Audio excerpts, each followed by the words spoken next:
Good morning and welcome everyone to the first meeting of the Culture, Tourism, Europe and External Affairs Committee in 2021.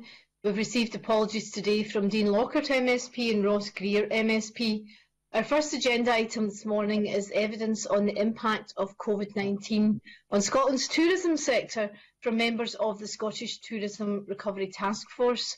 And can I welcome to the meeting Malcolm Roughead, Chief Executive of Visit Scotland, Mark Crottle, Chief Executive of the Scottish Tourism Alliance, and Jane Martin, the Managing Director of Business Services and Advice at Scottish Enterprise.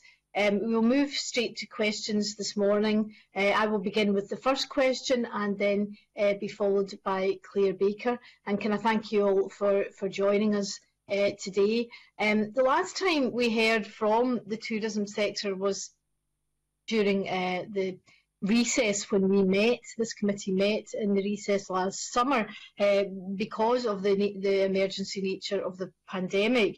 And at that time there was some kind of hope. There was a little optimism that the sector had begun to see some growth again, and there were some signs for optimism, particularly in rural tourism and self-catering. And now, obviously, we seem to be back to not so much square one as several steps below square one. The Scottish Tourism Recovery Task Force reported last October, and I guess at that time they were still building on that recovery and looking forward to rebuilding the sector.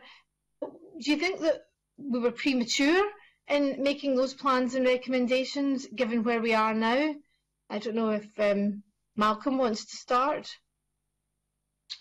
Thank you, Convener. I wouldn't say we were premature. We have to plan for all eventualities and being fleet of foot to take advantage of the various opportunities that, as you rightly point out, existed at that time. Of course, hindsight's a great science, and had we known, what was coming in terms of the new strain, then we may have planned slightly differently. But I think we just have to be ready. We have to be ready to push the buttons whenever we can, and we have to use all the support at our disposal, our collective disposal, to help business get through this particular period.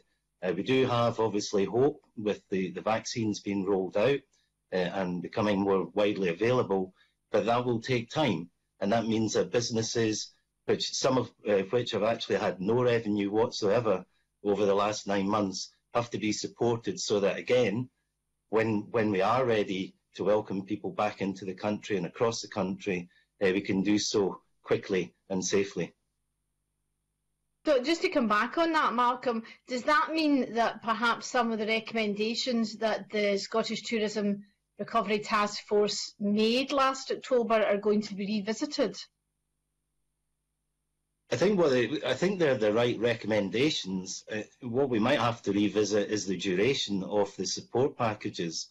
Clearly, when we first started in March, no one realised this was going to go on for so long, and we're seeing, more support coming in, and there was more support announced on the 21st of December.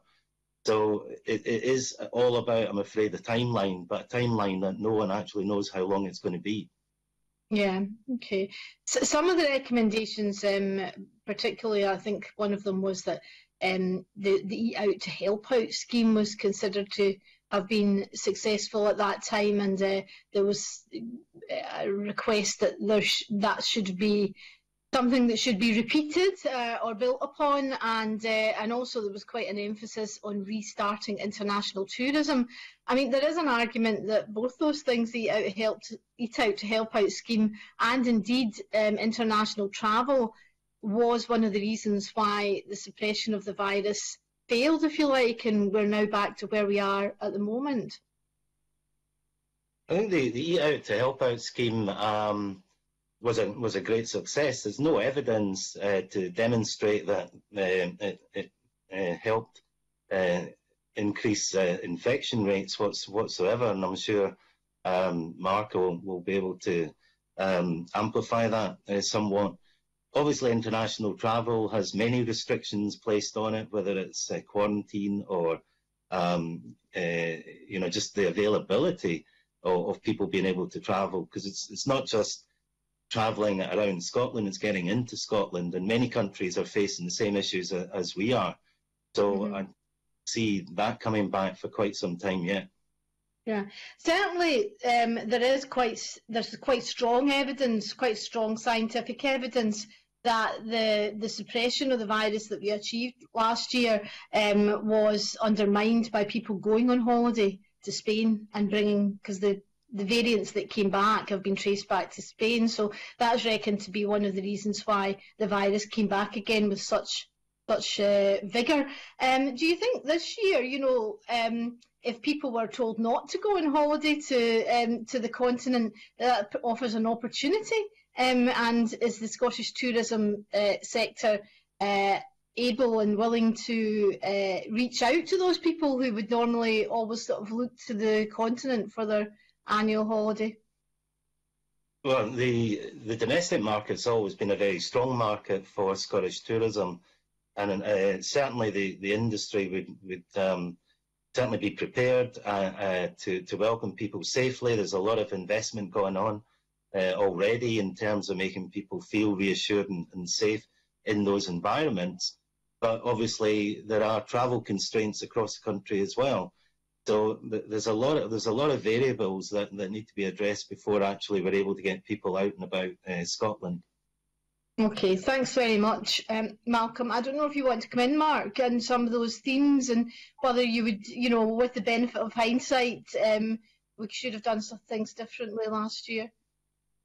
Convener, thank you very much. I would absolutely echo a lot of what Malcolm said, or all of what Malcolm said. First of all, we have to have a plan.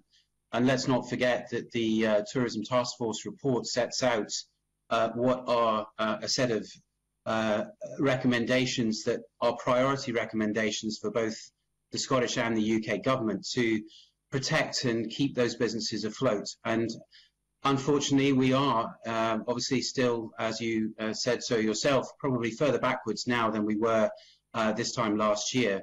But it is being able to respond, but we have to have a plan, otherwise we will be left at the races at the start line. And giving that line of sight and working to a plan is important. But the immediate plan remains that we still have to protect our assets and our businesses and allow them to reopen, as many desperately need to do so and want to do so in a safe way. We have invested, I think, £80 million in PPE across the sector alone, and my chairman said is sitting in his hotel right now, empty, with just him staring at an awful lot of investment in PPE making his property safe. We know that there will need to be some rebuilding of confidence with communities and people who want to travel, but it was encouraging to hear this morning on Good Morning Scotland of a report from national coach operators who are saying that they have a very high demand for coach holidays already for this summer.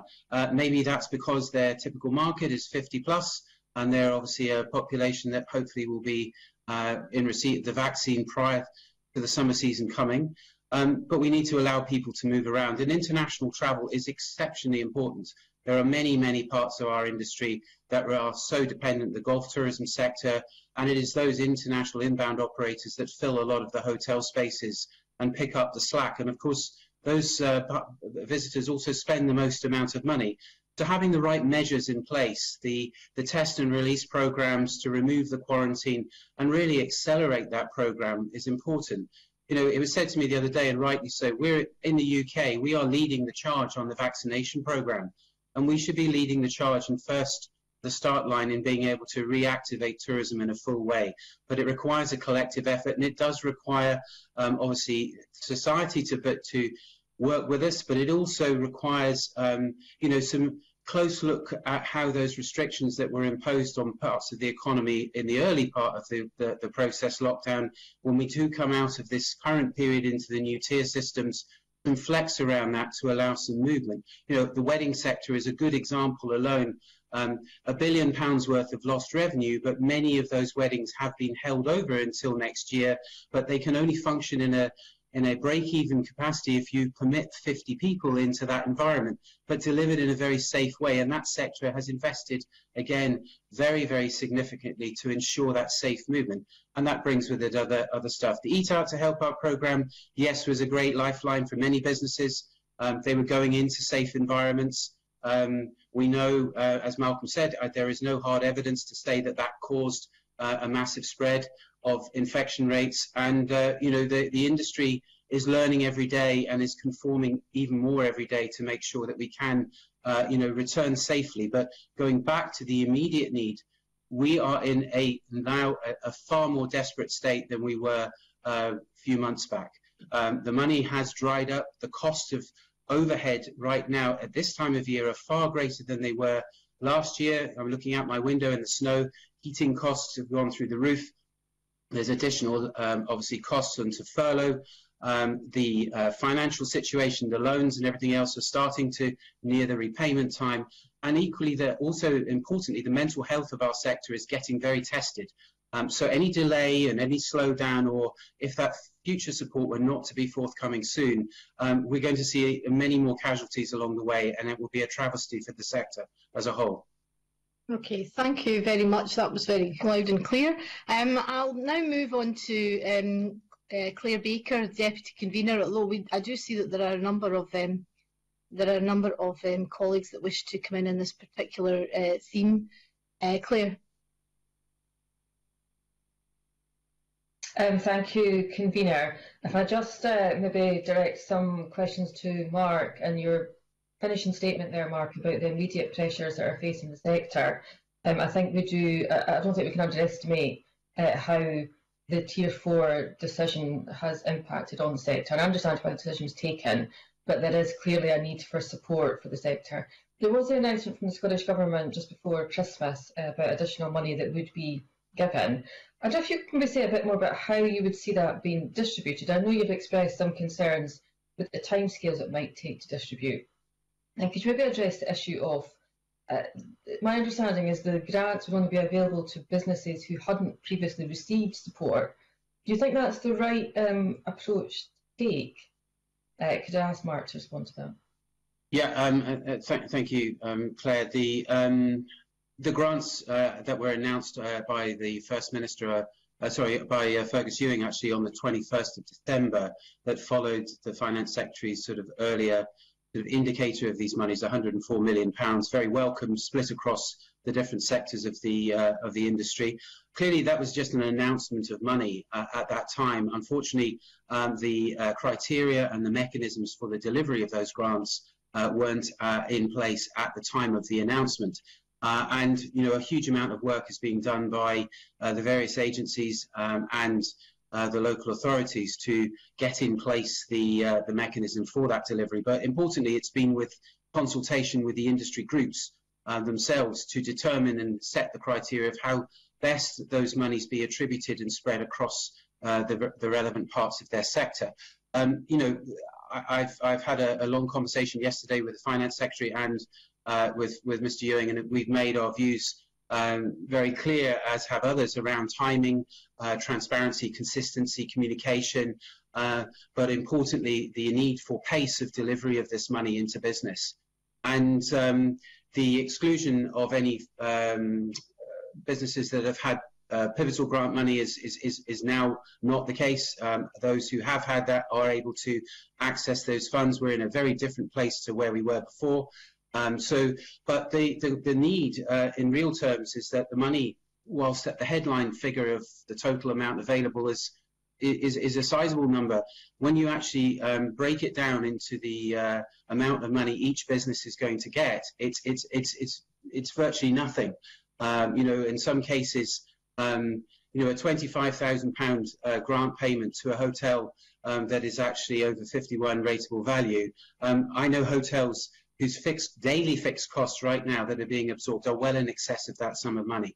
So as fast as it might come in, it's gone out in, you know, a multitude of times more in a matter of days and weeks. And the same would go when the Hotel Support Fund was announced. Those awards were made. There was a policy change in the furlough scheme, which ultimately removed the job retention bonus payments that were due to flow into business accounts in January. So that wiped out a significant amount of cash from people's cash projections. Equally, there was changes in the tier levels, which resulted in lack of movement opportunities from Central Belt primarily into other areas. And there was the rule of 6, which was imposed as well. So from a self-catering sector, many of those operators were no longer able to accommodate businesses. But the scale of the grant that is there, unfortunately, is way, way short of what is going to be needed by businesses to actually now move forward. And that money obviously was announced pre the current lockdown period. The Scottish Tourism Alliance, we're members of the UK Tourism Industry Council, and I attended an extraordinary meeting with the Secretary of State and the Tourism Minister, Nigel Huddleston, who co-chairs that meeting last week. And my colleagues across all sectors of the industry around that table are making exactly those same loud messages to the UK government ministers as well. There needs to be more money to provide the vital support into the sector, and we have to have no cliff edge of furlough, no cliff edge of sitting with having to suddenly repay VAT, rents, etc. But the distribution, as the Finance Secretary said, would start mid-January. We know and have been assured that the hospitality payments will arrive in people's bank accounts on the 25th or 26th of January, and the other sectors should start to receive their money hopefully in February. With the criteria is important, and it's been set with the inclusion of industry bodies being, working it up. But it's obviously takes time to put these things in place. So in future, we, our plea to government is if anybody is going to announce a fund, can we make sure that all of the mechanisms and the processes that are required to distribute that fund and are established before the announcement is made? Because going back to my point about mental health and all of the other expectations of industry, they want to know that their button can be pressed the following day and that money can start to flow into their businesses very quickly, because we've raised expectation and the desperation is in a very, very much higher now. So, in summary, yes, welcomed, definitely not enough. And we need to be more better with the timing and the communications of the announcements. But, I would say that Visit Scotland are administering 8 funds, and they, I think, only found out that they were going to be asked to do that on or around the same day of the announcement of the fund itself. So, and just before Christmas, it's not the ideal time to suddenly find the required resources to be put in place and work with the industry to shape those delivery mechanisms. Thank you. I know other members are interested in the funding. Can I just confirm that the money that's been announced, I'd imagine that will have to be spent by the end of March, as that is the end of the financial year. Whether you have an idea of what the gap might be in terms of support that's needed. I do recognise there's been a significant investment and that's really welcome, but it's not going to quite be enough. And just one other question, Mark, if you want to maybe make some comment on the unemployment figures in Scotland. My understanding is Scotland we've had a more dramatic decrease in employment in the sector than across the rest of the UK. I think we've had a change of 8.4%. England's had a change of 6.1%. Northern Ireland and Wales have both been 0.8%. So we've had a higher rate of change in employment in the accommodation and food services sector. Why is Scotland more particularly impacted, do you think? If I take that question first, Scotland's adopted a much more stricter approach to the lockdown areas, and actually our recovery is probably, well, certainly we feel will take longer because the pathway that we've been taking, and businesses have not been able to sustain, any other bits of income or the level of income or get the level of support that they need to guarantee the survival and retention of their workforce. As I say, it still comes at a cost, furlough to business, and so displacement has had to happen. We're of course a seasonal industry as well. Many in the rural parts of Scotland as well would not see their business coming back into back to life of any sort until Easter at the earliest. And with the flip-flopping between furlough and the uncertainties of when those cut-off dates were going to happen, unfortunately, tough decisions had to be made by businesses. It wasn't through the bad management of businesses, but the absolute financial necessity in all cases. cities are, of course, still even far worse than the rural parts, and they are ultimately the largest employers in those big hotels. A lot of the, also some of the larger hotels, a lot of the workforce were European staff as well, who have returned and left the country and gone back to their country of origin. Again, they will account towards some of those that have no longer in employment or the employment figures. As far as the gap of support, the Strategic Framework Fund at £2,000 and £3,000 every 4 weeks. As I indicated earlier, when you've got a £25,000 fixed cost per day in a business, that is, it barely, well, it's the washers for some. A typical pub, I know the hospitality sector met with you pre-Christmas, but an average pub is incurring a fixed cost of around £7,000 or £8,000 a month, so there's still a gap there. But then let's look at visitor attractions. And I think there was a statistic of feeding the animals in the zoo, for example, is in Blair Drummond Safari Park is £50,000 a month. So those there's a very, very wide gap in the basic framework. And those grant packages that are coming forward are also, very, very small in number.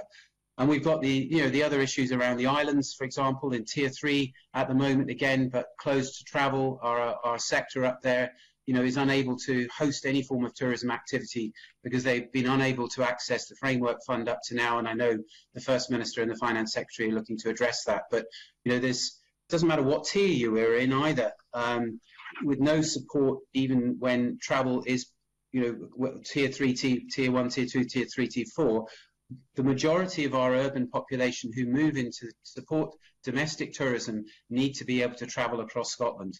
And as Malcolm said earlier, most of our travel and tourism has been domestic. But if you're not able to move about, then those businesses have suffered as well. And they've also had to scale back on their workforce overhead too. Okay, thank you, Convener. No other members are interested in these subjects, so I'll close now. Thank you. But before I move on, I know that there was... Sorry. I think we had one of the panel members wanting to contribute. Sorry, I think it was indicated earlier. Oh, thank you, Convener. No, actually, that was a much earlier point in time. It's fine. I think the discussion's moved on. It's fine. Don't worry about it. Okay then. Right. Okay. Jamie Halcrow-Johnson. Thank you very much, Convener. Good morning to the panel. Just very quickly on Mark's point there about the islands, this is an issue that I've raised before, and I know it's an area of concern that potentially tourism businesses can be open, but there are no tourists. But of course, there's also not the support available, and I think we'll probably cover that later. Just very quickly as a supplementary to the previous questions as well, before I ask my main questions, Convener. I mean, just really for a confirmation from Mark that so far the support's been not enough, not quick enough, but has it also been too complicated in its nature? You talked about a number of different areas of funding. We've all looked at the kind of variety of business funding and support schemes and specific tourism schemes. There's a lot out there. Has that been a part of the issue of not actually being able to deliver some of the support that is available because it is such there's so many different pots to have to apply for? I think that in answer to your question, yes, if we were to turn the clock back now and do things differently, I think everybody in our sector would love to take the approach the Germans have done, and that's to assign, a guarantee of, I think it's up to 90% of the fixed costs of business, up to €500,000 a week, and work with that model. But there has been requirements for evidence of various transactional bank accounts and due diligence being taken in certain funds, and these are sizable amounts of money. There is a very strong desire, and again from the conversations with the Finance Secretary, of how can we facilitate and ease the process, and certainly the work that's been undertaken by colleagues with Visit Scotland and others is to create as simple, as easy process as possible. But our wedding sector, again, very complex. The tour operator sector, very complex. And it's important that the support goes to the right businesses, and we don't allow, we want to target support to businesses that will be able to drive the recovery. That's really important. And the worry is that if it is just a free-for-all and it doesn't do that, then you know, you end up with a situation where it's spread very, very thin, and actually it doesn't have the impact that you want and need it to have. And that's by no means saying that everybody who works in our industry needs help and support, but if you're going to target really good support and meaningful support, it has to have a degree of process about it. But the speed and pace of delivery of the grants and the framework and everything else through the local authorities, I know every day that's being worked upon, but it could always be quicker. We've seen how the self-employed HMRC process worked, and obviously the furlough repayments. I'm not aware of any real issues around that, and it would be wonderful if we could be, you know, as quick as that. And any future fund that comes in now, it's about getting it out quickly so it can help businesses stay afloat, and that is a matter of stay afloat, and also build that recovery as well. Thanks, Mark. Two more points, questions for you. I'm sorry you're getting all the focus, but I think it's really interesting to hear from the sector. You mentioned the 80 million spent on PPE. There was a huge, I've got family and friends who work within the sector. A huge amount of work went into making sure that accommodation was right, that rules were followed, that PPE was provided, all of that stuff.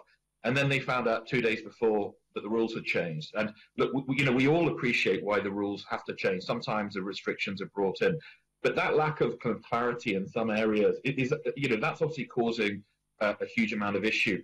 You know, how do you improve that going forward? Because we're likely to be living with restrictions. There are going to need to be changes. How can the Scottish Government, Scottish ministers be, I suppose, better at ensuring that you get as much notice to that? And where you are investing in ways of making safety better, that's recognised and taken into account better?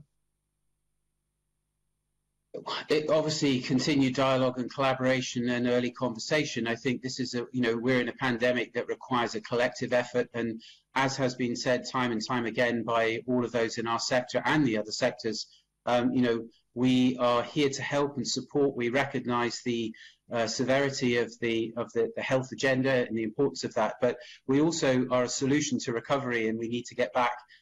So yes, time-bound, timely communications. There's a lot more of it happening now. I'm pleased to say it, but at the pace of the change in the virus, perhaps it's drifted slightly. Well, it has drifted to where it was previously. And you know, we've seen yesterday, for example, yet another change to facilities where, on the takeaway sector, where, you know, many of the businesses who have invested heavily indoors in their PPE are now going to have to do some amendment to their building structure if they want to be able to continue to trade. So, you know, we're here to work, but absolutely we want that ongoing early conversation to work through solution. And, you know, let's look at the scenarios that could potentially happen further down the track so we can prepare for them in advance, and then pull it off the shelf and inform people quickly. And the guidance, etc., can be out there at the time of announcements as well, and businesses know what to do.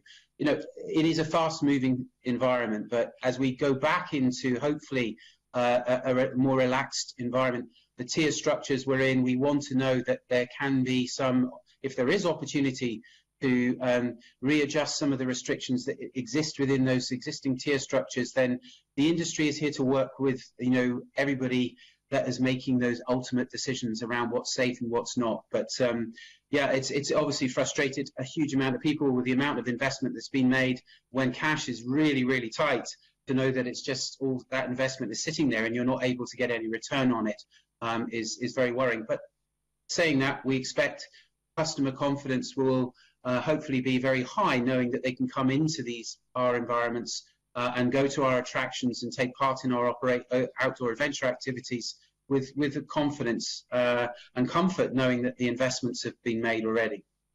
Thanks very much. And last question, very quickly. You know, part of the you know, the future will be recovery. We don't know how long this is going to continue, but we obviously want a sector that's ready to recover. If you could, I've been contacted by a large number of bed and breakfast and self-caterers concerned about the introduction of regulations on short-term lets. I'm just wondering if you could give us your thoughts on how you think that might impact on the recovery and the position of the STA on that. Well, our position at the early start, or a few months back, was to ask for a complete pause on this process. We felt it was not the time to be even taking this initiative or this legislation forward. You know, not just for the very fact that the industry was pretty much shut and needing to try and work through what is a desperate, situation for all.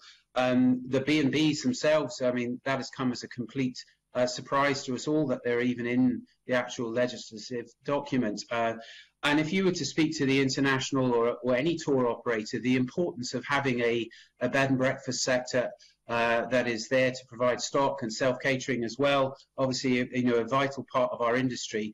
The last thing we would want and can afford to have is, many of those businesses basically closing their doors because of, increased costs to a legislation requirement, licensing requirement. None of those sectors have ever actually said that there could always be improvement, and we all want to see best practice, quality, but this policy was being put in place to address what were a few minor misbehaviours and bad operators, and addressed issues in some of the city centre areas. But a blanket approach across Scotland at this time is now not right. So we urge the Scottish Government and others to maybe pause and reflect on where they're at, but also, if it's not going to pause, they have to work very, very carefully with the industry to make sure that we together can shape the right approach and protect as many of those operators in the best way possible, and be sensible about any form of licensing, fee structures, etc., without damaging our opportunity to capture and hopefully host as many new visitors as we can in the future. Okay, thank you, Mark. Thank you, convener. Thank you. Jane, did you want to come back in on some of the issues that we've touched on so far? I'm very much aware that you haven't had the opportunity to talk about that from Scottish Enterprise point of view. Thanks very much, convener. I think just on the point, just to add the question around simplification and how complex it is for businesses, we are getting the message right across the partnership loud and clear about, there's lots of new support coming on stream, but is it right for them? How do they access it? If they apply for one thing, does that mean that they can't apply for something else, etc.? So we've actually already stood up a bit of an emergency team to work with Visit Scotland, local government and other enterprise agencies to try to join all this up, try to create through the Find Business Support website just a really simple ready reckoner and advice about where to apply and what to do.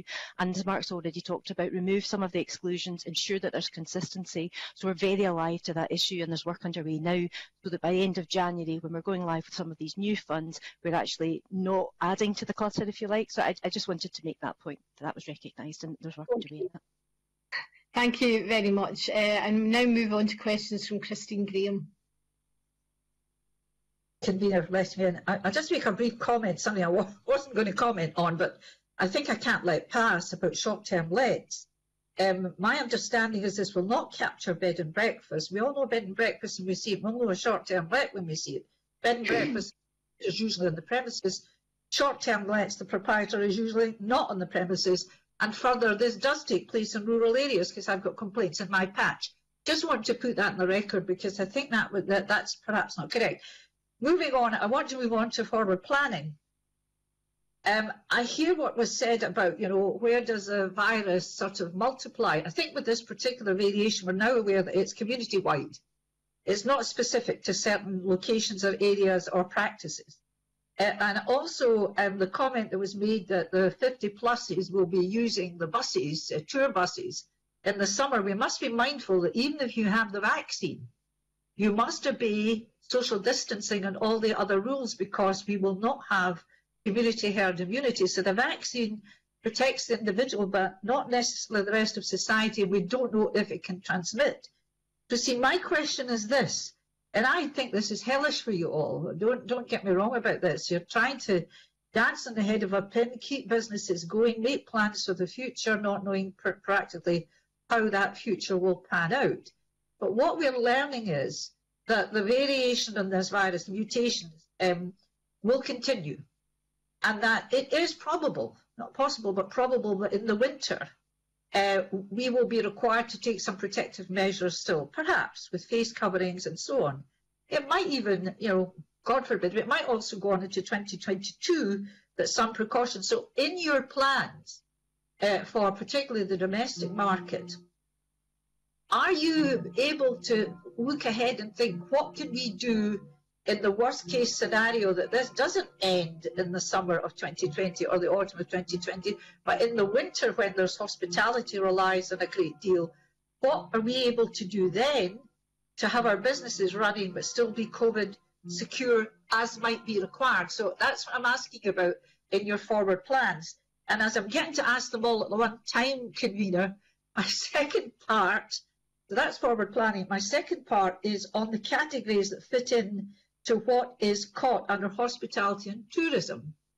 I heard the thing about bed and breakfast. Well, I've got a business which rents out caravans and camper vans for people to tour, and it's not caught in the categories of hospitality and tourism.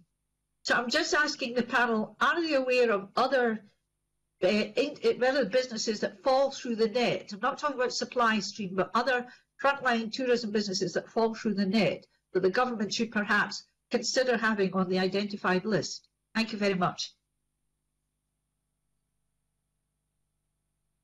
Who wants to go first?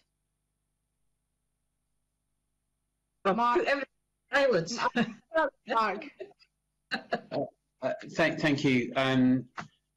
Ms. Graham, I can assure you the B&Bs do feature in that legislative document that has been published, so happy to share that with you, which is why it's caused the furore and the concern. I know that, but I know the Minister doesn't intend to target B&Bs. So it might be in the legislative document, but I don't think it's going to be in the regulations. It would be great then if that could be confirmed as a matter of fact within, in the immediacy, because it's causing, as you well know, then a huge amount of concern. As far as obviously, the STIRG and the industry group together, of course, as Malcolm said earlier, it's a moving feast, this situation. So we have to forward plan and look at all scenarios. There's been a whole load of work done around scenario planning. And, God forbid, we are still where we are this time next year or whatever. And naturally, plans will be looked at, and, businesses themselves are very focused on how do I navigate my way out of this? We need an exit strategy. And as the First Minister has said, and the Prime Minister said, our exit strategy in this country is the vaccine. And therefore, the vaccine has to be accelerated and delivered as fast as possible. And I would hope that all efforts will be made to ensure that we can administer that vaccine. And if we were in a fortunate position to suddenly have an extra 2 million doses dropped on our doorstep next week, that Scotland can be ahead of the game and get that done to reinsure and build that confidence. Because your point about being immune to or potentially transmitting, even if you've had a vaccine, is well understood. But we have to create that herd immunity as fast as possible. An example at the moment, Bernard Donoghue, who is the Chief Executive of ALVA, the Association of Leading Visitor Attractions, have done some analysis of their visitor profile on their age profile. And at the moment, in the queue of the batting order of who gets the vaccine, only 80% of their audience won't actually receive the vaccine until the autumn. So, clearly that same effect will flow through into our own industry. But we have to accelerate the process and do everything and be reassured. And the industry is there to help with that process. We've had, obviously, organisations and businesses volunteer their services and venues, etc., to really push it on. But the role of STIRG with the industry is obviously to continue to, it's a fluid document, and we have to respond and be ready to develop and respond to future planning as things move on. But that includes obviously the need for government at the same time to respond to the levels of support that's required to protect the industry. So they are there, and we've got thousands and thousands of colleagues on furlough in our supply chain as well, vitally essential to be supported. And it would be a huge travesty if we allow businesses to fail and there are therefore no places of employment where all those colleagues who are on furlough can return to. So, we have to make sure that there is a common support by governments to support the industry, and the industry together with government and the agencies continue to evolve plans and work it up. And Malcolm and his team at Visit Scotland continue to evolve the marketing efforts and the marketing plans, and maintaining the relationships with our international partners is vital, which is why our inbound and international tour operators are key to that recovery, as well as having that airline input as well. I don't know if anybody else is going to answer my question about the rental, an example of the chap whose business is entirely renting out caravans and motorhomes, but isn't caught. He's not deemed to be part of hospitality or tourism. And I'm just wondering if you've got other examples, because I would have thought, well, that's his business. I mean, you're renting a motorhome to go wee tour about Scotland in it. You know, so what's your position about some businesses in your sector that are not being caught and making representations to government?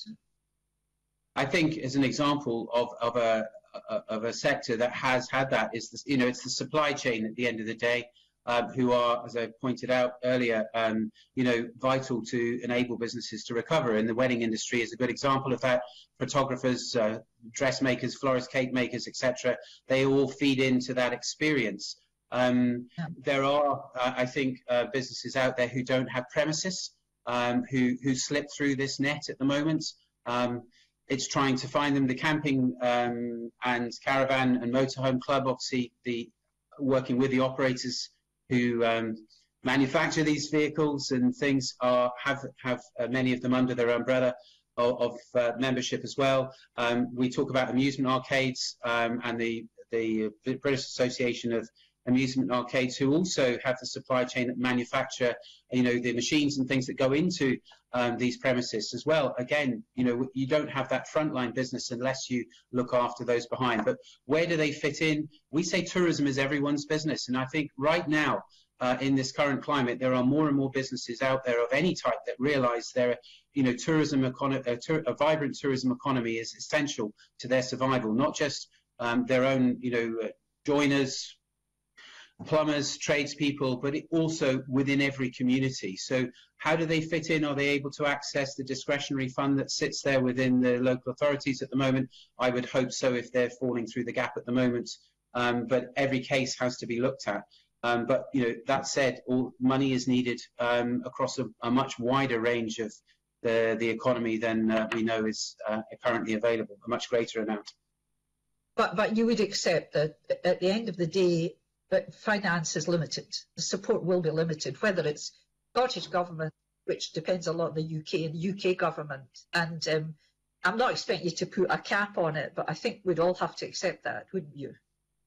Well, of course we do, and I think the industry themselves are acknowledging that, working hard, because the more and more collaborations and partnership approach, and trying to make sure that they, you know, I suppose, are as efficient as they possibly can be, so they can survive together. And there's some great examples of innovation that's happening out there right now, where that activity is, you know, businesses are coming together to survive. But it goes back to my point at the beginning, that we're not going to be able to clearly save and rescue every business. But importantly, what we need to do is target and support those businesses that will drive recovery, you know, are the ones who we can shore up and actually create the new employment, which ultimately will stimulate other activity to flow through as well. Thank you very much. Thank you. I know that Malcolm Roughhead wanted to come back in. Just a small point, convener, thank you. And it was just to answer Christine Graham's point. Both Mark and I get approached by many businesses who seem to fall out of the classifications. Exclusive use venues is a good example of that. Also hospitality vendors, so selling hospitality packages at major events like Six Nations Championships or the Open. And I can assure you that both Mark and I are pushing their case as they come to us. Thank you very much. Thank you. Can I use my convener position to come back in there myself? Because I've got examples of this as well. In my own constituency, you wouldn't think that catteries and kennels were part of the tourism business, but if people don't go on holiday, they don't put their pets into catteries and kennels, so they fall through the net as well. And I just wondered whether the panel thought that, you know, there has been talking about this discretionary fund for supply chain businesses. But in some cases, local authorities haven't set up the discretionary fund yet. I know that at least one of my local authorities has not set up the discretionary fund yet. And I just wondered, I don't know if Jane's got a view on this or Malcolm, are local authorities overburdened? Should somebody else be administering some of these funds if local authorities aren't getting the money out? Convener, I'm happy to respond to that. I think it's a really fair point that local authorities are doing a lot of the heavy lifting here in terms of what they're required to do and how quickly they're required to do it. My understanding around the discretionary fund is that it's almost like a sequence.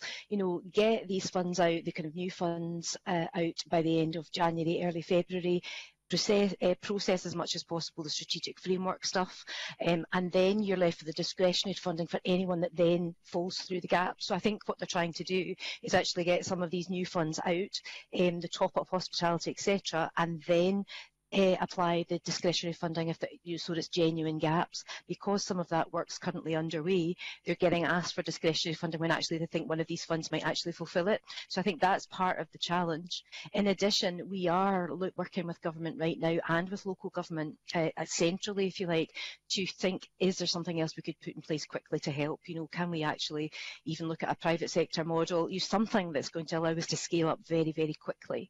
And I think if I can just add the point about forward planning, there's stuff about the sector and how we all operate, but I think there's some basic capabilities that we need to face into as a public sector, the ability to turn things around quickly, the ability to scale up, make it easy for businesses to apply for something and get it out the door. So those are some of the things that we also need to factor in, just put it in place as quickly as possible so that as and when we need it, we can deliver in quite a different way. So that would be my perception, but I think there's a few things that we need to learn and sort as a result of this. Okay, thank you very much for that. Beatrice Wishart.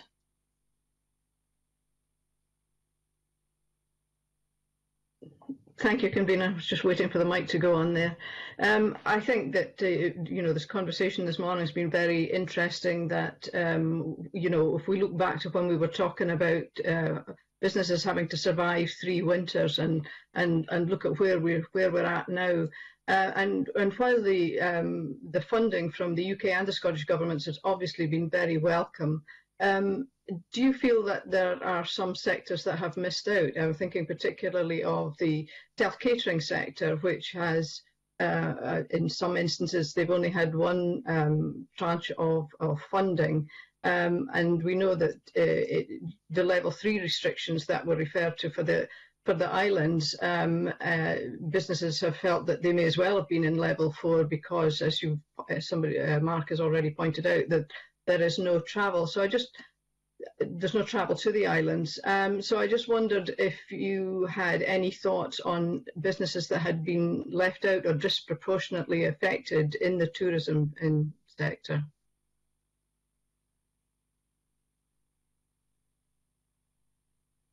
Happy to come in there. I think,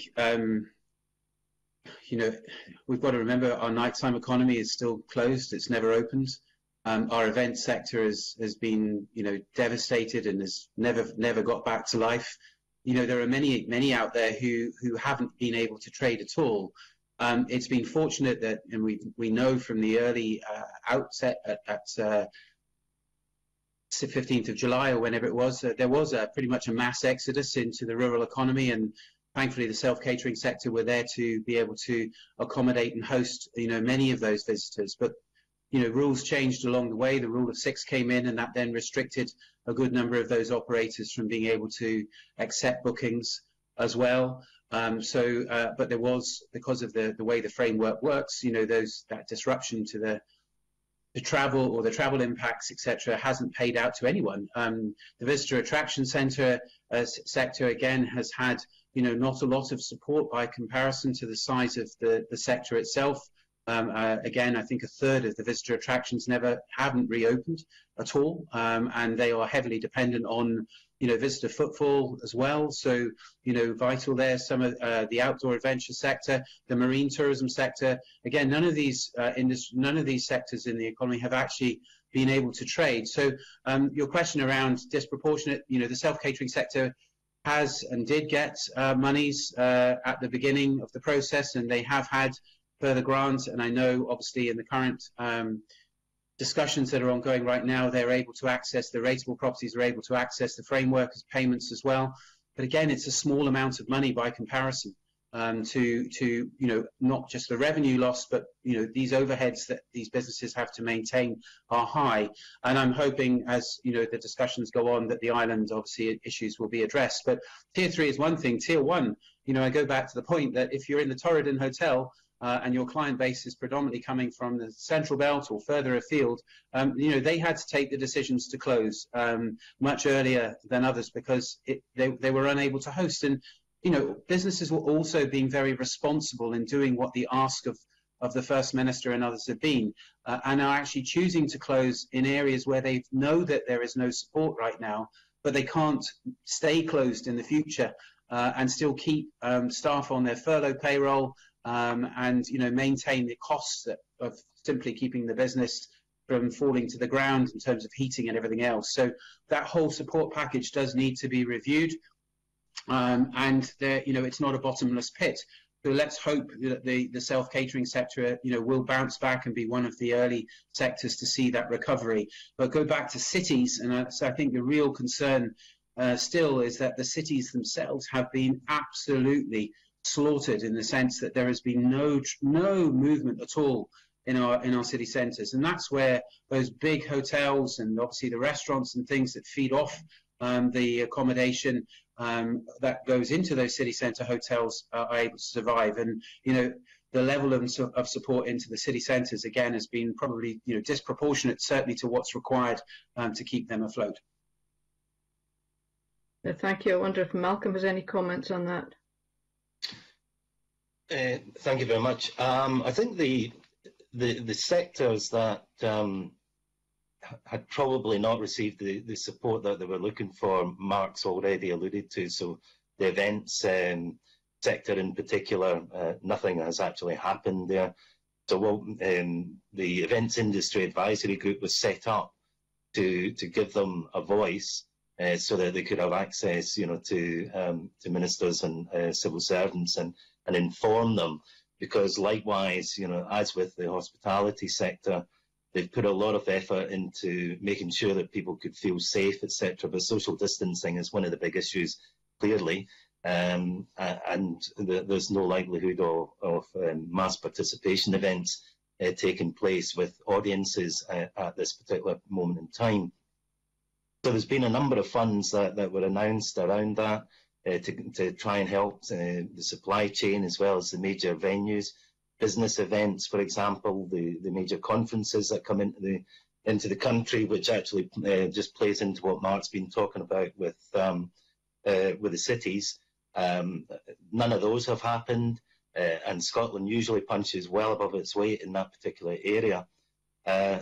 With the latest funds that are coming, I think we will address a number of those areas, like hostels, for example. There'll be funding package for them. Mark's already mentioned the sort of marine and land outdoor operators, which again is sort of very important. And obviously in your area, the cruise market as well has just disappeared.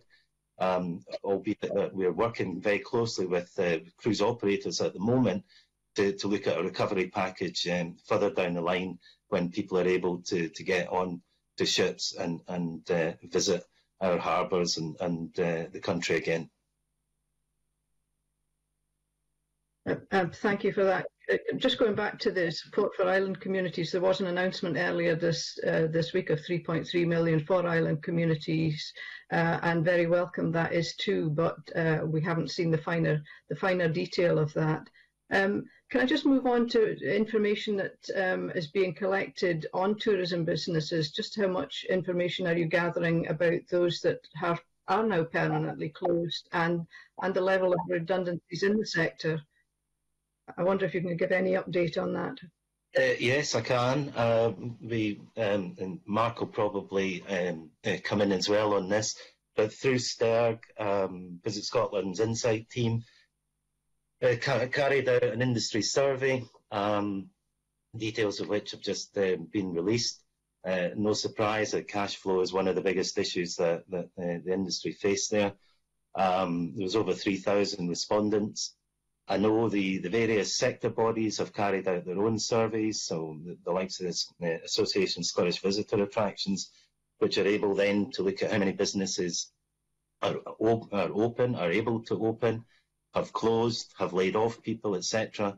So I think what we need to do, and this is maybe a role for STERG as it looks to the planning going forward, going back to that point, is to collate all that information so that it can be fed into the recovery plan, because we need to actually know just how many people have lost their jobs and where the gaps are going to be if we're going to be able to replenish them.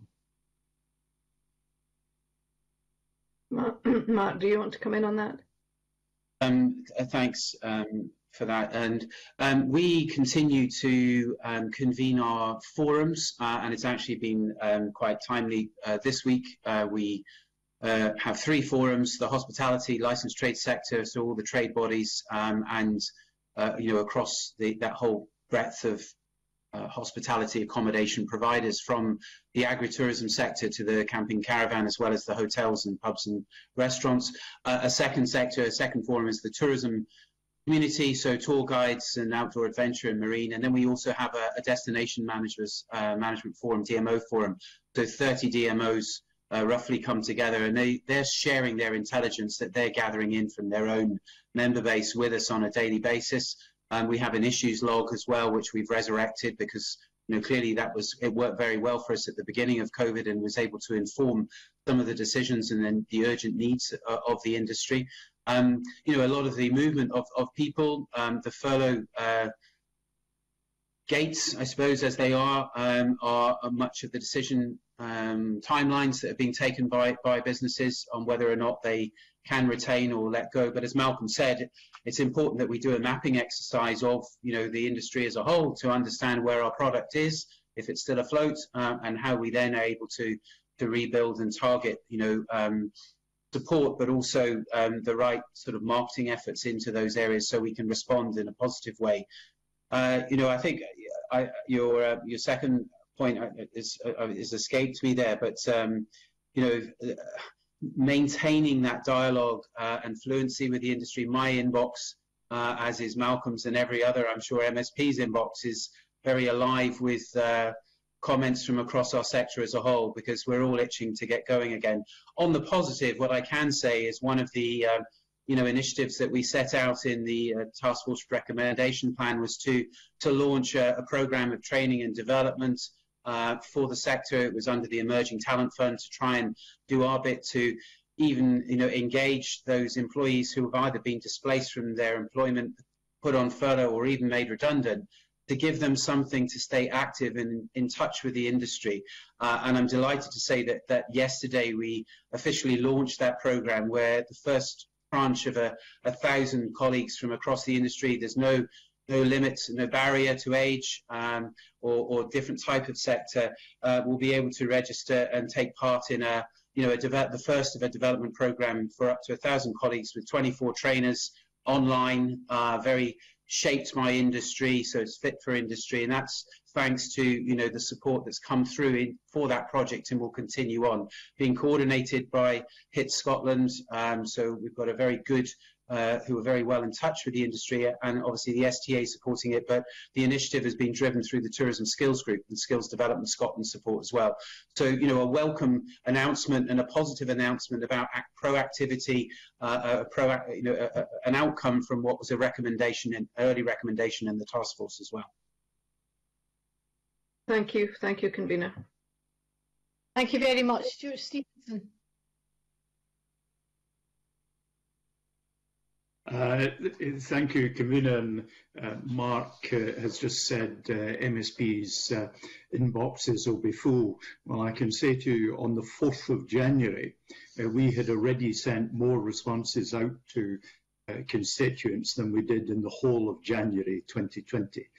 Approximately 6 times the normal workload, and that's just an observation.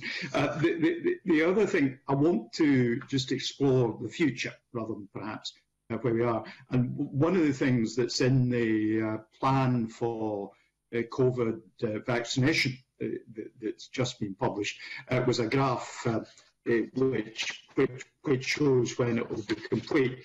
And this shows that nearly 3 million people, the 9 target groups, will have had their first jab by the beginning of May, and by the beginning of July, they'll have had the second jab. Now, these are people like myself, who's my mid-70s, who are regarded as more vulnerable. But there are also people, perhaps, and this is an opinion, not a fact, who may be the most readily accessible market for domestic tourism, for staycations. But we're also probably the group who are most cautious about the handling of risk, in particular health risk.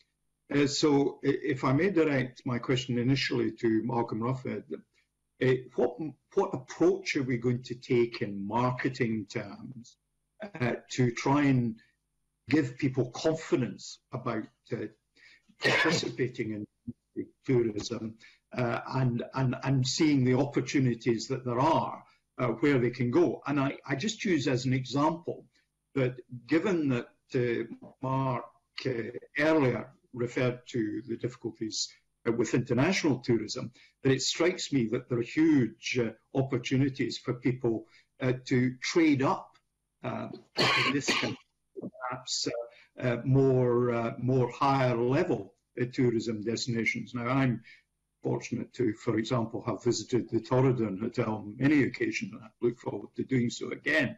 But it might be the opportunity for many of the people to visit that at a discount that wouldn't previously have thought about doing that. So are we being sufficiently creative in our marketing and our building confidence in our tourism at this early stage this year in advance of the perhaps more slower return we would expect for international high-value tourism, which will depend on air transport routes being reinstated and many other issues?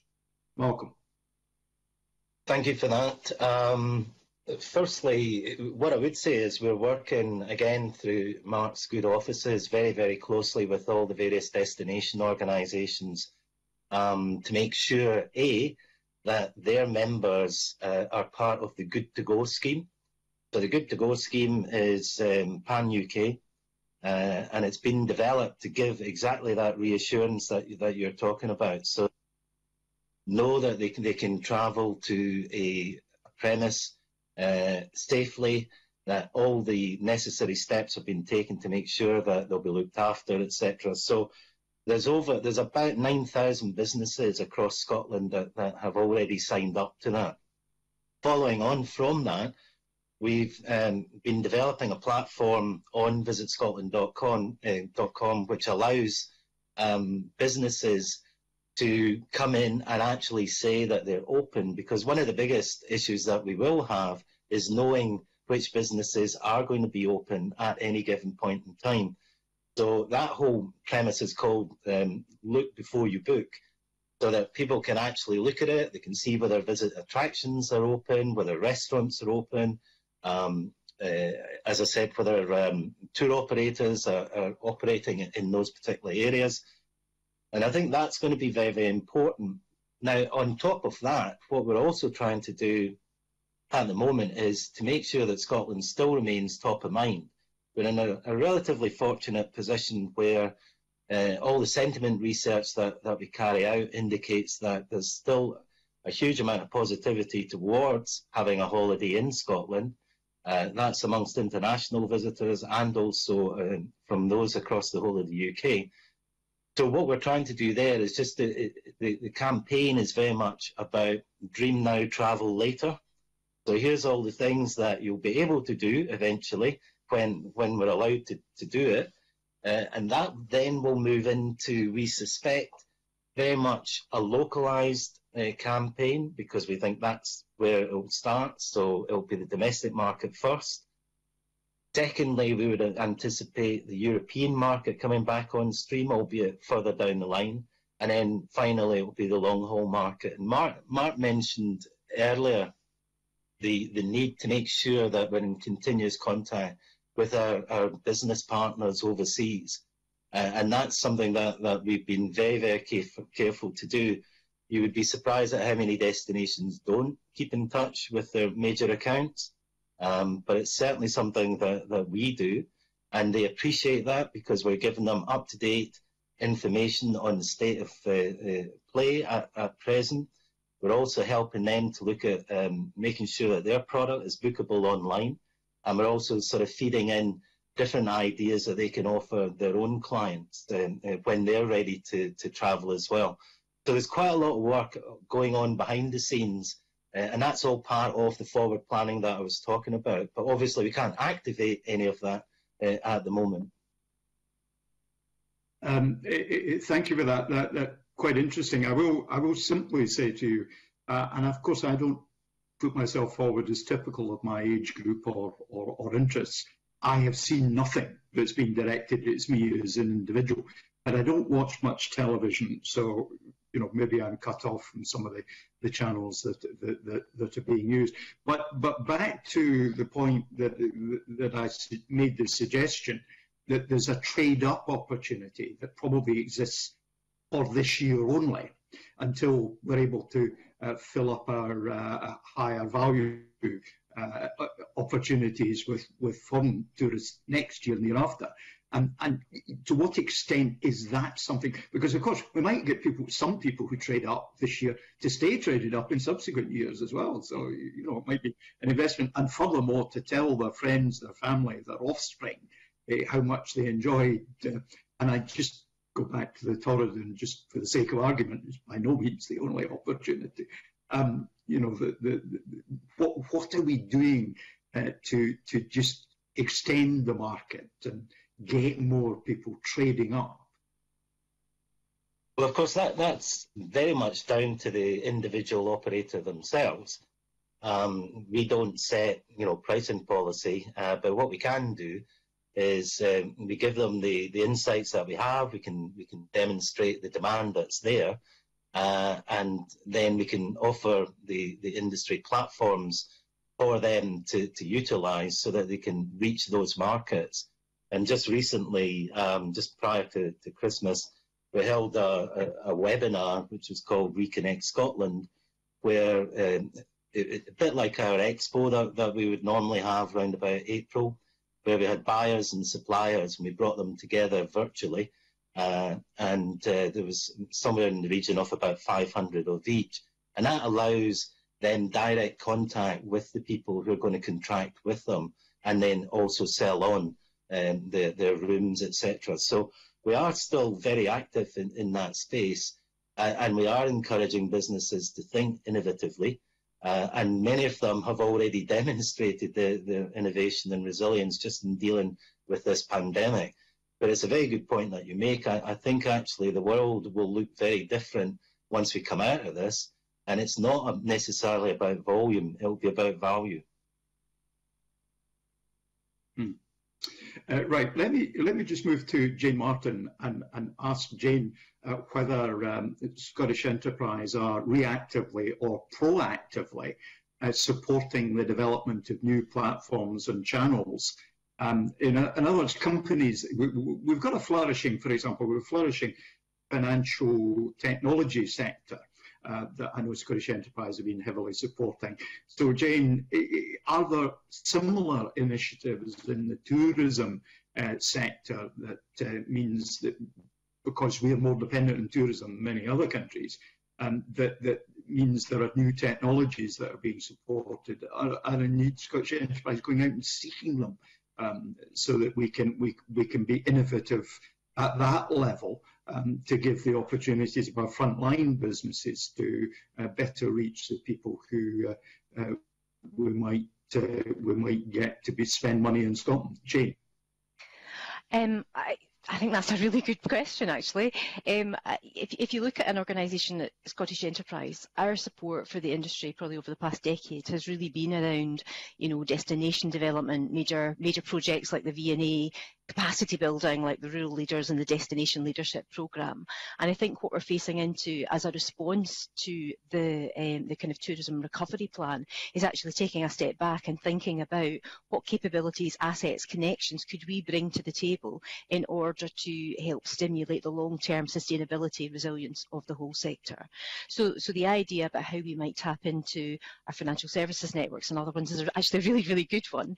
We've been looking at, for example, some of the work that's happening in Northern Ireland from a fintech perspective, which is really about how you can get open banking, links to business consumers, if you like, and actually allow us to actually mobilise much more effectively and to be able to get data much more effectively and in real time. But these are initial conversations just now, Mr. Stevenson, so I think it's something that we would consider and actually potentially scope out as part of the recovery plan.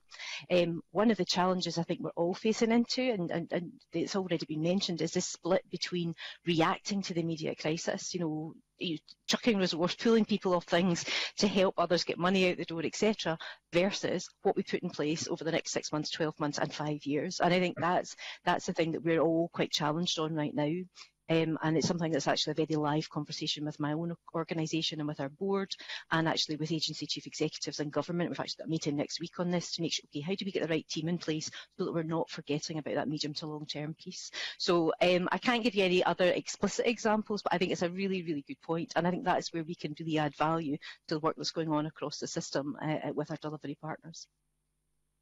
Thank you for that, and Mark both indicating he wants to come in, and in any event I wanted to go to him and just to explore whether he thinks the infrastructure is there, almost certainly delivered by new actors in the private sector in technology, but also just to see in particular how we're going to try and exploit an opportunity for up trading in this current year, which probably won't exist in future, might help tide us over, but also lay foundations for other things. Mark.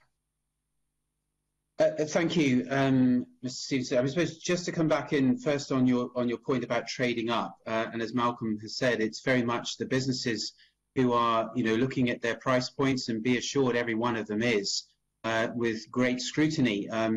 But they are also very conscious of, visitor expectation into those premises will be that they get the experience that the Torridon or Gleneagles or wherever would normally deliver. And that's again been one of the reasons why some of those properties chose to close their doors sooner, because they weren't able to meet what would be the expectation of the customer. But a lot of the balance point will be around their pricing strategies, will be very much dictated to on what they can be assured of by way of future relief. Business rates obviously being one of the most sought after and asked for reliefs for a further year, how the VAT policy will change if VAT retains itself at 5% beyond March of this year. And that will help obviously make businesses create those informed decisions. They've also built up a sizable database, a new database, because very thankfully, the Scottish people were very supportive of the industry in this last period of opening when they were able to travel and will be telling their friends. I suppose going on to infrastructure, I'm sitting at home, there's 5 of us in my house at the moment, 3 children's online learning at school, my wife's running her business, and I'm here with you. Digital infrastructure is absolutely critical, and digital skills again, remain high priority, and they are part of the learning and development programme. We've seen, and it's been well documented around the camping phenomenon that we saw last summer, and needing to have a better infrastructure in the rural parts of the economy and help, I suppose, inform the visitor behaviour agenda. And Malcolm and a whole group of others have been leading on that project with really good work being done to try and get people to explore more in Scotland. But the ARTIF fund, which again was one of the strong recommendations in the task force, has been upweighted, or we would very hope and expect that would be upweighted to ensure that the infrastructure can be improved in those areas in the rural parts that allow visitors to travel with a much greater degree of ease, and also importantly those communities aren't affected as they have been by the lack of infrastructure, you know, and the traveller feels more confident. The rail network, of course, is empty and is there for us to explore further still. So there is a big piece. That continuous investment into infrastructure is vital and critical, and it was very much a centre focus of one of the key drivers of change, as outlined in Tourism Scotland or Outlook 2030. You know, if we're going to have levers of success, that investment into infrastructure, technology, and skills, you know, are one of the main sort of triggers that will drive that recovery, as well as obviously our future growth in other areas of the country. Thank you, Convener. Thank you very much. Kenneth Gibson.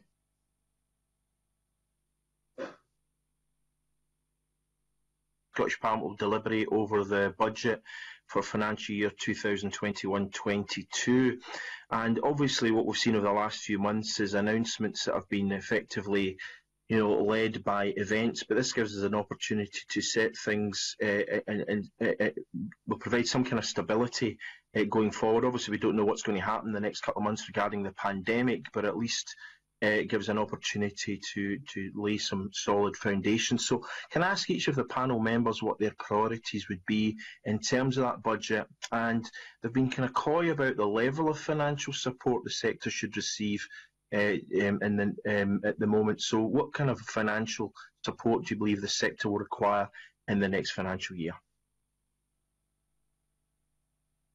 You know, perhaps Jane first, because she talked about long-term sustainability. This is perhaps not long-term, but at least it'll help lay the foundations. Thank you very much. I think you know, Mark and Malcolm will be able to talk very eloquently about the needs of the sector and wishes from a financial perspective. But I think for me, one of the key things that I would ask for is a line of sight to the longer term. You know, one of the challenges we've all faced into is, and some of that's because of UK budget setting, etc., you know, short-termism, this idea, you know what you're going to get for the end of this financial year, etc. And, you know, some of the work that's been going on within Scottish Government around thinking even things like a capital programme over 5 years, that actually allows us to think about what kind of resources we can put in over a 3-5 year period with a degree of confidence and certainty, because a lot of the things that we're going to need to face into, you know, past this emergency is actually, you know, what we need to do for the long term. So I think from my perspective, that's the thing that would give us all confidence and be able to swing as a public sector behind some of the recovery plans, if you like. Okay, thank you. Mark? Well, I've touched on obviously the business rates relief as being, you know, much needed because again that will help facilitate some investments. And again, you've got businesses who are obviously in a state of closure and haven't been able to basically do their required maintenance to stay in the strong position that they would want to be from a situation of quality, being able to invest in their people and, you know, adapt as well. And, you know, we've given some great examples of how, you know, adaptation has happened. And I, you know, referred to the agritourism sector earlier on. So funds and access to funds, support funds, grant funds that allow, you know, business innovation to take place. We certainly would want to, you know, see opportunities of other areas of access to working capital that doesn't require, you know, a level of repayment that puts extra pressure on a business. So obviously the state aid challenge is in front of us as well. You know, push the envelope as far as it can go for tourism. And I think that's my own overarching message, and recognise that actually every other part of the economy is really being impacted by the decline in tourism at the moment. So we have an amazing asset. We have a wonderful proposition. We have to support the marketing efforts really well of Visit Scotland so we can reach out far and wide. We need to reactivate our international sector, protect our flight paths, and we need to be at the forefront of getting this vaccine rolled out. So, you know, push the envelope as far as it can go, because this recovery program is not going to be a quick fix. We have to build on this over this current year ahead of us, and it will be a longer term. We're talking 2023 to get back to any degree of sort of footfall revenue take that we were seeing in 2019, and we've always said that the new strategy was focused on value and high quality. It's not a volume game. So, you know, with that value proposition, you have to make sure that we can deliver a lot of the basics really well, and traveller expectations will be even higher. There'll be a much more conscious decision around choosing to holiday and expend, but if they know that they can come here and everything works as it should be, our public realm is healthy and it's clean and it's vibrant, our event program is strong, and our people, importantly, are invested in, and we feel confident that businesses who are willing and wanting to do that have the right policy measures in place that allow them to be progressive, then that's got to be good. But, you know, push the boundary, look at every decision in the fiscal framework through a tourism lens would be my ask. And, you know, recommendations have been set out in the task force submission to the Cabinet, which I know this committee had seen as well. And, you know, many of those, or the majority of those, I would say are still very valid. And obviously, if the other ones that we bring forward as part of the ongoing review of the programme, we would ask for the full support of government in that regard.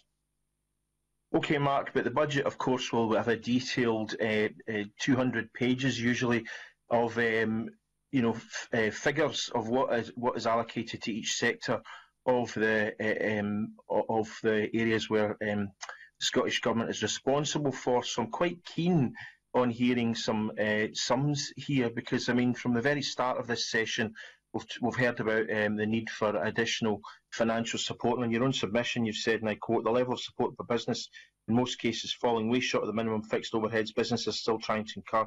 The larger the business, the wider the gap." And I think we probably accept that. But, you know, obviously Kate Forbes has got to stand up, and she's got to actually put figures to everything, whether it's NHS, local government, tourism, whatever. So what should be committed to tourism and direct funds? I mean, I'm obviously aware of the need for example, rates, holidays, etc. But what financial support would you want, either on a monthly basis, an annual basis? How can we get a figure that we can present to the Cabinet Secretary of Finance so that she is fully aware of exactly what the sector feels it will require as a minimum in the next financial year? It's a very good question. It's a moving feast, and be assured I would like to come back to the committee with a figure, because you know, there are numbers that have been set to within the task force recommendation to certain projects, which are clearly defined. But as I said, the scale of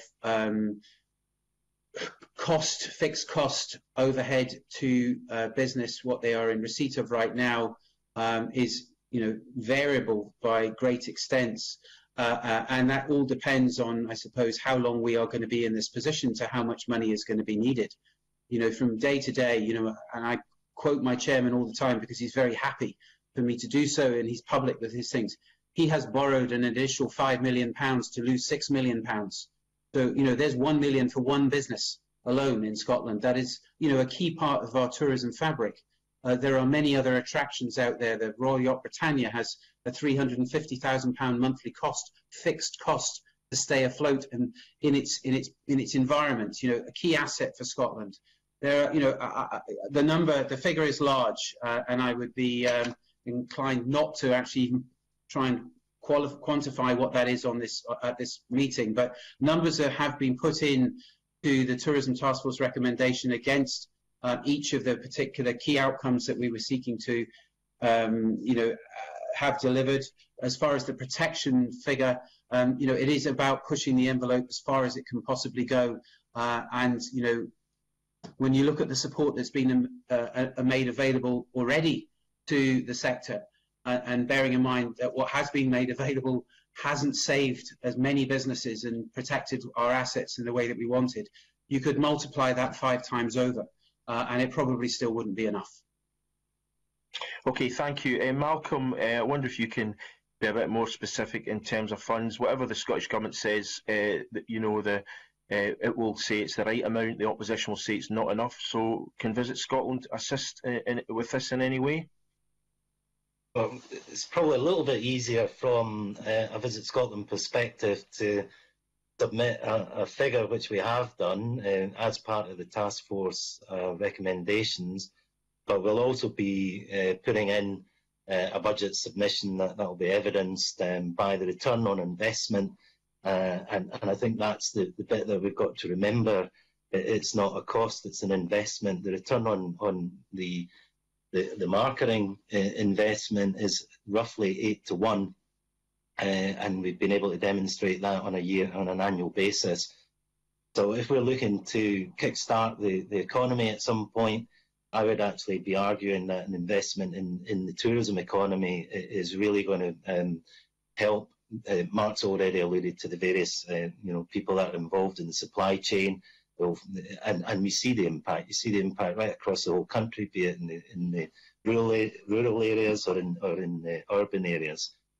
So we were working on that submission, but I would come back to the point Jane made about a 5-year plan, and that's really what the 5-year recovery plan should be doing, is looking at every single touch point. So business support, skills, the investment in terms of infrastructure, it's not just about marketing, and pulling that together so that we are able to present to ministers and to government and to MSPs, here's the cost, but here's the return on that investment over a long-term period. And I think the difficulty is that tourism does impact on so many different areas, and therefore it's not all collated and aggregated in one place. And if we can do that through the recovery plan, I think that will really help the case and give people real transparency about the value of this industry to the overall economy. Okay, and just to follow up, obviously speed of delivery and distribution of resources is really important, but another thing that's been alluded to today is the issue of the fact that different sectors within hospitality and tourism, for example, self-catering, contacted me this morning, bed and breakfast earlier in the week. Also geographic, organisations in Ayrshire feel that perhaps they're not getting as good a deal as other areas. How can the tourist and hospitality industry do more to speak with a unified voice? Because it clearly seems that within the kind of broad spectrum, and it is a very broad spectrum, certain sectors are both geographically and in terms of the product they offer, feel that they're perhaps not getting their voice heard as much as it should. So how can that be improved? And further to that, just one other thing, local authorities, there's obviously a difference in approach. Some are doing better than others. Is there a model authority which you think is doing things probably better than any others? There are obviously 32 of them that perhaps other local authorities could look to emulate in terms of how it delivers for its tourism and hospitality sector. Ooh, that's a very good question.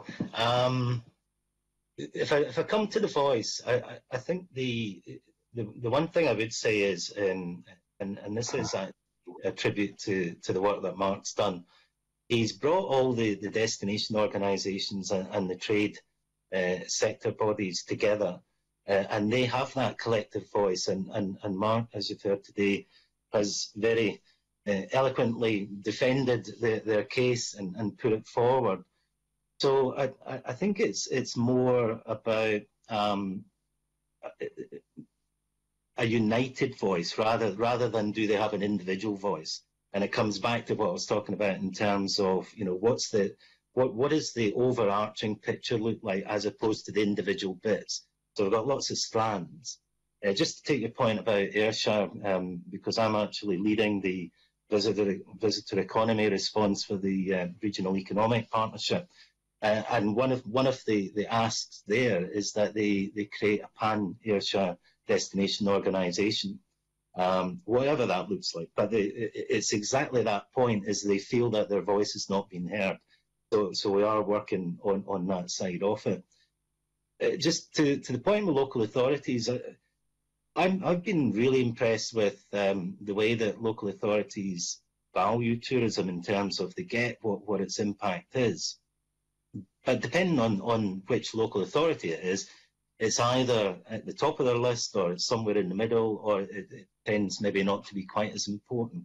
But they all understand what it contributes to the area, not just to the visitor experience, but it's also to the communities that live within that area. So, you know, and I think there's a growing realisation, you know, that also day visits from people who live in the country are just as important. But that then means that you need to invest in the infrastructure around that as well, whether it's botanic gardens or parks or whatever it happens to be. And that's about quality of life. So the conversation has moved on from, you know, people coming into the country as a visitor to actually the experience that communities can take from the investment that goes into the visitor infrastructure as well. And I think that's really important, because maybe what's been lost over time has been the importance of communities to this, to the overall experience. And we saw that through the summer with some of the issues, the social issues that were well recorded in terms of, you know, people going out to the national parks and places of interest, which has led to the Visitor Management Strategy Group, which is looking at two things. One is, where are the issues caused by COVID itself? So it's a kind of short-term issue. But what is the long-term vision for visitor management going forward? And what does that mean in terms of infrastructure and investment and amenities, facilities, and how do we bring all of that together? Because there's a lot of work going on, but it's that story about it all being in silos as opposed to being part of a collective effort. And that, so I wouldn't pick out a particular local authority. I think that they're all playing a great role, but they do things differently, as is their right. But they do all get the importance of the visitor economy to their areas. Okay, Mark? And thank you, Malcolm, for your comment. I mean, our organisation is structured in a way, we have an industry council group that is representative of, I think, upwards of 30 national trade bodies of all the different sectors. And as a sector evolves, the sector group, they are not excluded. They are invited into the dialogue. We convene on a regular basis, and again, not just through the council, but also the forums. We work very, very closely with UK Hospitality, who are, without question, the acknowledged overarching sector lead in the UK. The Beer and Pub Association at the UK Council level obviously has its Scottish division as well. But you know, the established trade bodies, ASVA, ALVA, we are, I say, very joined up, and we again have not closed our ranks to other businesses throughout this pandemic.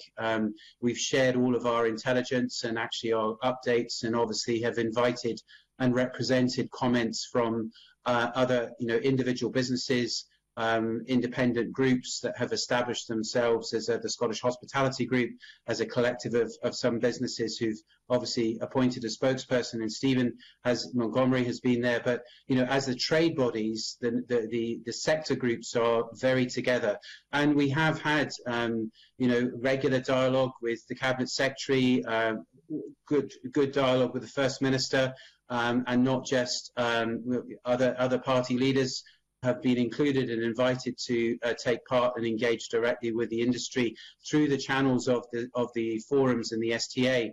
And I think that itself is, we're seen as a trusted voice, but I am personally not the best person to articulate the specifics around, you know, every sector of our industry.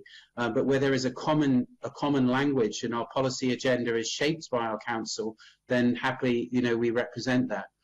I think going back to the local authority point you make, I mean, Malcolm rightly said it has improved, but there are, you know, certain authorities that are ahead of others as far as the tourism agenda goes and have maybe treated it in a different way. But there are some exemplars. Argyll is one that has stood out in the crowd. The Outer Hebrides group has really grown in stature. And we've seen obviously the South of Scotland Agency, you know, in its early state of rising, but coming together with real good structure. And you know, that also is driven by the tourism collective in that local authority area, you know, coming together and making their voice heard and actually working with the authorities. So, you know, the Ayrshire position, the Ayrshire reference that Malcolm's made. Importantly, we need those Ayrshire businesses to get round, you know, a table and lead, but with the support of the authorities as well. So it's a collective effort, as it is at a national level. and importantly the communities too, because the benefits that tourism brings in all of those areas, of course, is well known to everybody, but perhaps not always necessarily understood in some local authority areas. But it's 100 times better than it was, 8-9 years ago, and the STA is now coming into its 10th year of existence. I think we had 365 tourism groups of little pockets of small groups, in existence, which were being ineffective. So bringing people together in the way that has happened over these last years has been very good, and has helped, I suppose, amplify the voice of tourism in a collective way. But it can always be better. And as I say, the relationships that we have with our colleagues south of the border and around the UK Industry Council table, their agenda and the issues that are happening with tourism and the priority areas that need to be addressed are no different in Wales and England and Northern Ireland. And I have regular dialogue with my counterparts on those issues over pretty much on a weekly basis. Okay, thank you. And finally, Jane? I think Malcolm and Mark have probably covered most of it. Certainly from a local authority perspective, like Malcolm, I've been really impressed with how they've in the main swung into action. If you think about what they're dealing with across the whole pandemic, around basic services, education, social services, those kinds of things. I know that through the SLADE group, there's the Economic Development Practitioners group, they're now meeting daily to kind of share ideas and best practice around these funds and trying to speed things up. They've been working with us and with Visit Scotland and others to try to share information and best practice to see how we can join things up more effectively. So I think people are highly conscious of the issues. I think it's just back to this challenge that actually Christine Graham articulated really well at the start of this session in terms of how we can actually all respond in a way that's going to get the pace, get the job done, and in the short term, get the money out the door to the right business, to the businesses in a way that kind of adds value and with a degree of pace. So that would be all I would add. I think that in spite of everything, local authorities are doing a very good job. Okay, well, thank you. Thanks, panel, and thank you, convener. Thanks very much, Kenneth. I think we had a small, and it has to be brief, supplementary from Christy. Is my microphone on? I can't see. It is. Yep. Yes, it is. Thank you. Thank you, convener. Very, very briefly, I was listening into the importance of transport links for tourism, particularly domestic tourism. I know that ScotRail is changing its business plan, adapting it, away from so much commuting into the tourism sector, but into tourism links, because I think home working is now going to be pretty endemic. No matter what happens with COVID. Can I ask the panel if they are liaising, in fact, I'm sure they are, with the transport providers, in particular ScotRail, to extend tourism possibilities?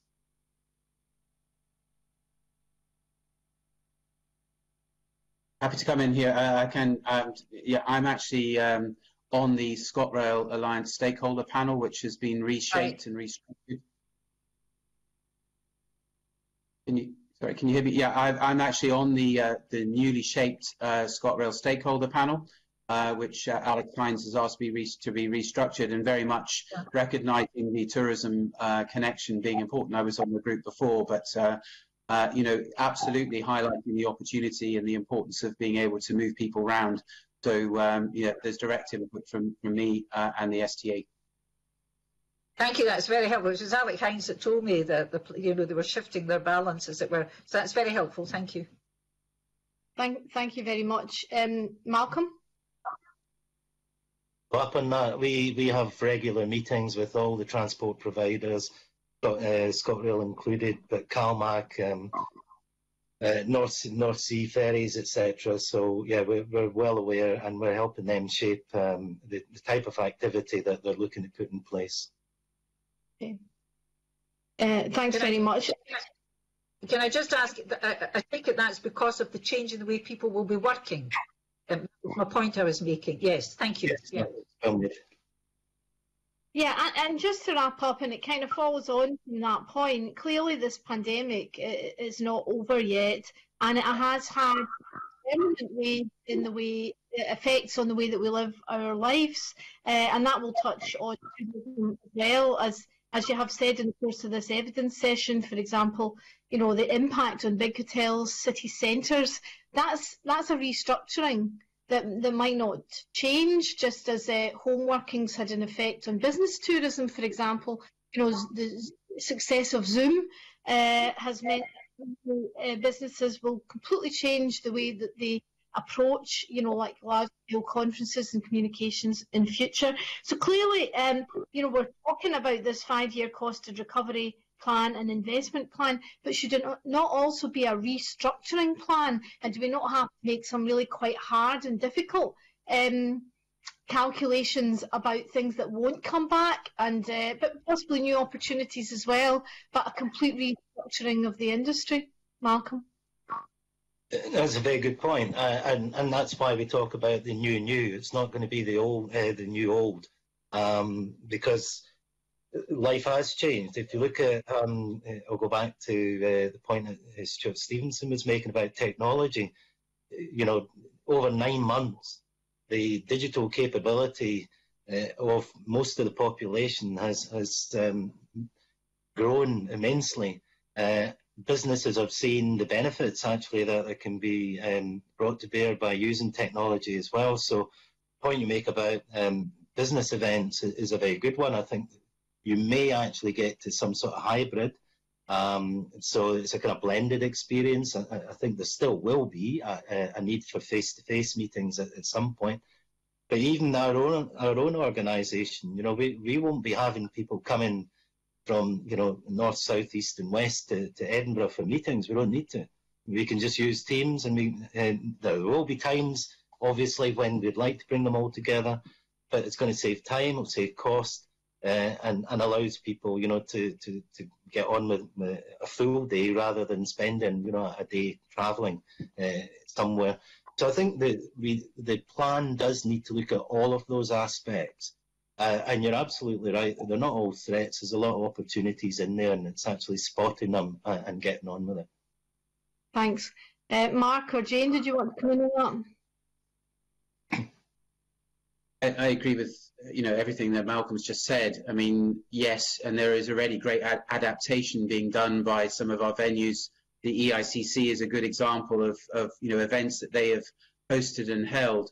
You know, over the last few months, award ceremonies have taken place. But, you know, let's not forget that people come to Scotland and want to experience hospitality, and that's a people conversation. And one of our USPs are the stories that we tell and those interactions.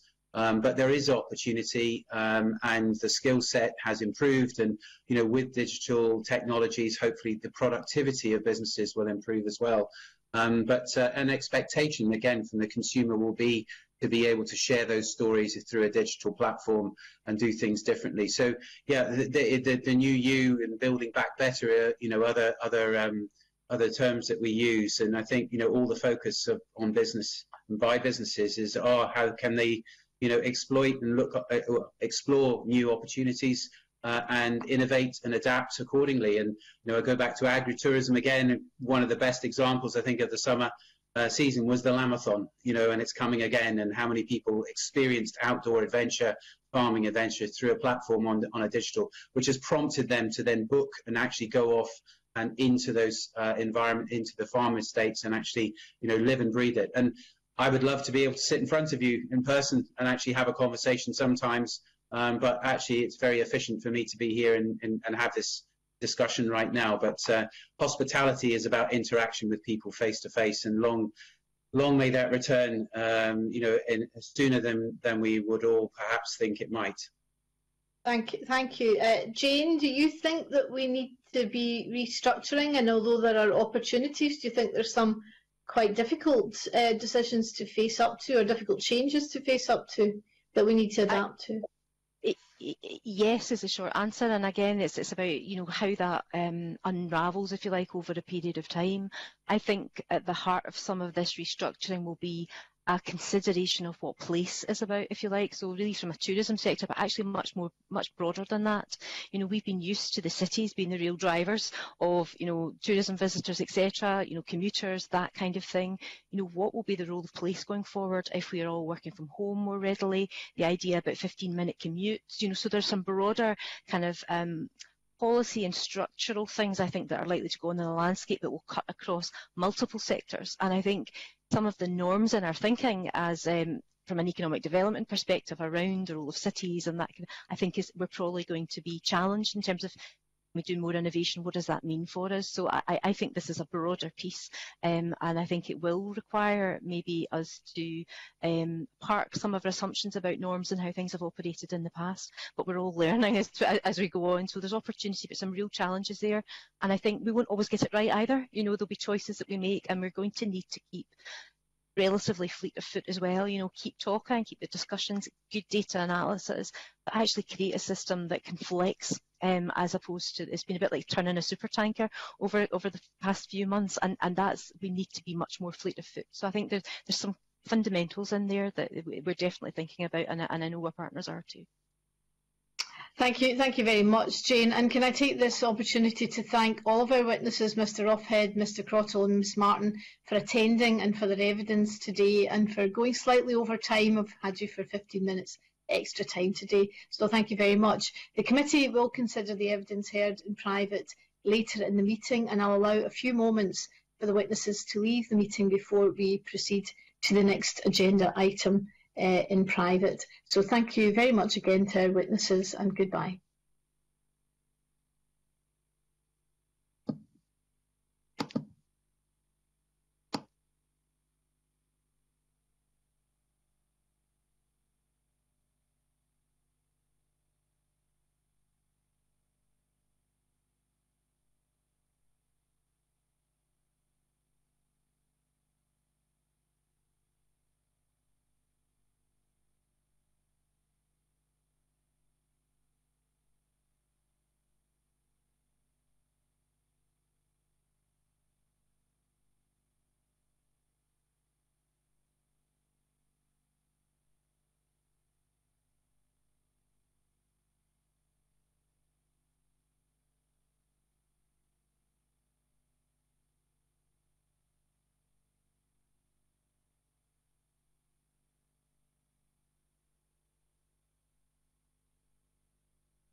Sorry about that. I was on automat there. Can anyone hear me, or can we not talk to each other? You can't hear me. Yes, I can hear you. Hi, we can hear you. Yeah, okay. I think we're just waiting for Kenneth. I think we'll just let broadcasting queue all the members here. Can broadcasting see if we've got all the members here?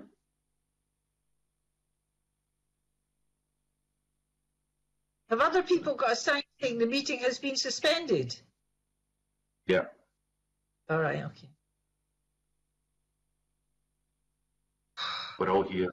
Okay, if broadcasting colleagues could cue the convener whenever you're ready.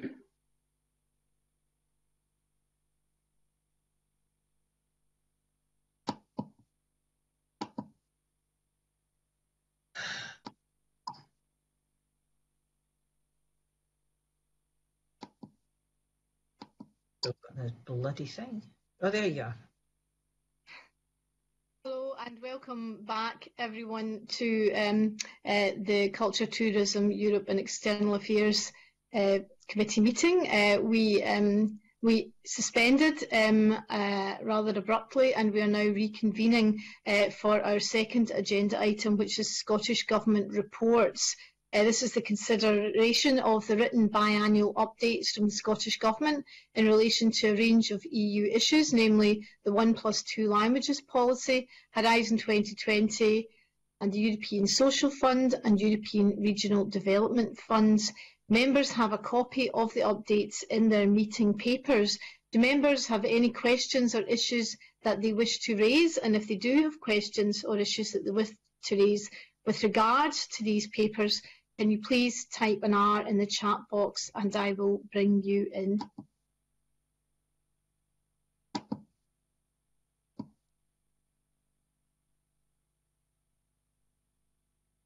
We have a point from Claire Baker, MSP, followed by Kenneth Gibson, MSP. Claire. Thank you, Convener. It's very helpful to get the reports. It was just maybe a couple of follow-ups about the 1+2 languages report we've received, which I know the Education Committee taken interest in as well. I don't know if it's worth writing to the government to ask about the reduction in teachers. I think it's one of the final tables that we have. There's been a slight increase in Spanish, but there's been a reduction in French and German teachers. I don't know if we want to ask me for more detail about the workforce, because it's an ambitious programme that is intended to deliver more language teaching. It's how that relates to a reduction in teacher numbers maybe makes that more challenging. And also the figures that we have on those that are sitting exams.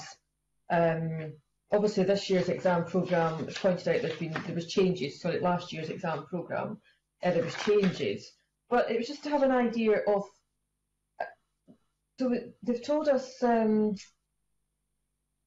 numbers that are presenting. I suppose I'm interested in what the percentage of the numbers presenting are of the overall numbers of pupils presenting for exams.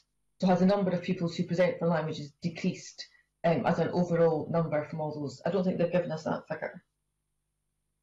Okay, fair enough. Those are points of clarification, really, so fine. Kenneth Gibson.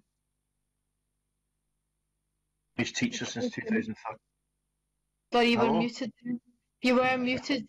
Right, am I on? Can you hear me? Yes, you are now, yeah. Okay. Yeah, the number of language teachers in the table on page 18 has decreased by 5.7% since 2013. And as Claire's pointed out, French and German has declined significantly. But what's interesting is that we've got Italian as a separate entry with only 11 teachers, but yet other modern languages, 396 teachers. That's grown substantially from 276 and is, from about 1 in 5 to about 30% of all language teachers. But they're not broken down, so we can't really see what those languages are. So I think it would be helpful to see what the kind of direction of travel is in terms of additional languages that are being taught in Scotland. The other thing I noted was just a wee query on page 14, which was about at the bottom, which was about the main results, and it says that curiously, it says 70% of secondary schools are providing the full L2 entitlement from S1 to S3, and then it says 83% are providing the full L3 entitlement. which doesn't seem to me to be right. I mean, you know, more seem to be providing L3 in total than L2, and one would expect it to be similar to the primary schools, where 88% are providing full L2 and only 48% L3. So I just wonder if there's a wee error in that. And I think that the point that Claire has made is also one I was going to make, which is that the figures themselves in terms of the number of young people sitting these exams and passing them doesn't really, you know, you can't really see the context unless you know how many people are actually sitting exams in Scotland in those years in each of those, you know, and what the share is basically, because you want to be able to see how languages are doing relative to other subjects in Scotland. So I think it would be helpful if we had that information. Okay. Thank you very much. Are members content if the clerks compose a letter to the government on those points raised by Claire and Kenneth, and for myself and Claire to sign off the letter? I think everyone's content with that. Yeah. So that concludes the public part of this morning's meeting, and I will allow a couple of minutes for members to have a comfort break and move to Microsoft Teams before we resume in private session. Thank you very much.